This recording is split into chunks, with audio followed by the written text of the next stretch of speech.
pertanyaan pertama, bagaimana kisah awal Anda terlibat dalam diskusi nasab ini, bahkan Anda sampai dilibatkan dalam diskusi atau debat di Kesultanan Banten? Bismillahirrahmanirrahim.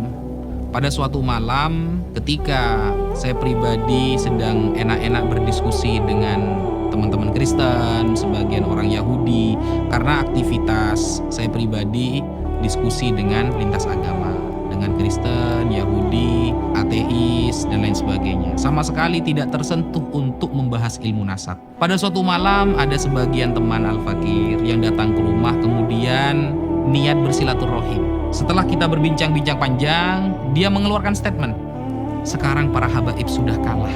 Tidak ada yang berani berdebat dengan si penuduh. Sontak saya kaget. Tentang masalah apa?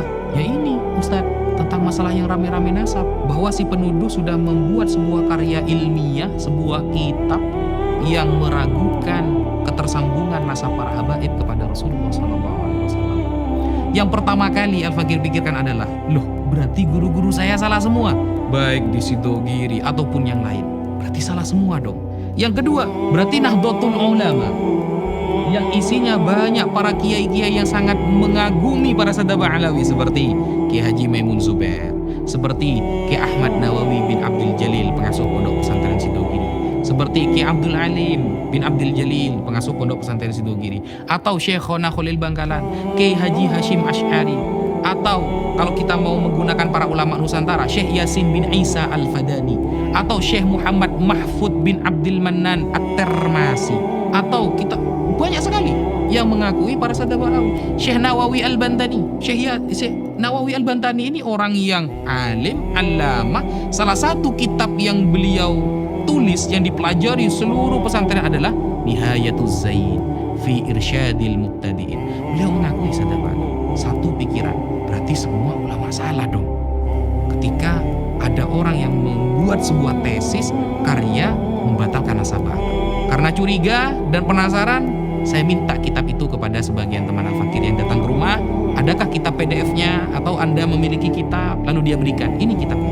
Berikan saya waktu 1 minggu untuk mempelajari kitab ini. Setelah 1 minggu, insya Allah Al-Fakir akan memberikan statement mengenai kitab tersebut. Ternyata setelah waktu 1 minggu berlalu, banyak Al-Fakir temukan kesalahan.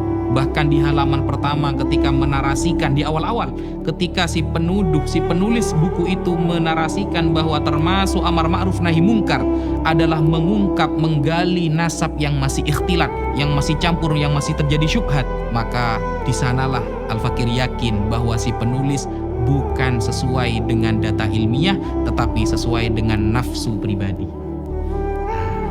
Karena tidak ada para ulama yang mengatakan ikhtilatun nasab itu termasuk amar ma'ruf nahi mungkar untuk mengungkapnya. Tidak ada.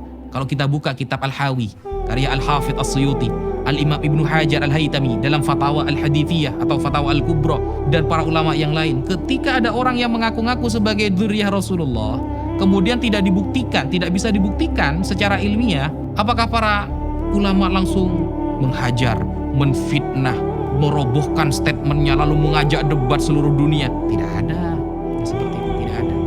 Para ulama sudah tawakuf. Kita secara ilmiah, antum bukan keturunan Rasulullah. Andaikan dia terus menarasikannya, maka nanti amir yang akan memberikan semacam tahdzir, semacam takzir kepada si pengaku. Ulama sudah diam, tawakuf. Dan itu kesepakatan para ulama. Semua para ulama, Al-Hafidh As-Suyuti kurang alim bagaimana ketika menerangkan tentang orang-orang yang mengaku sebagai keturunan Rasulullah, Imam Ibnu Hajar, tidak bisa dibuktikan, maka masuk pada istilah apa? Masyhurun nasab.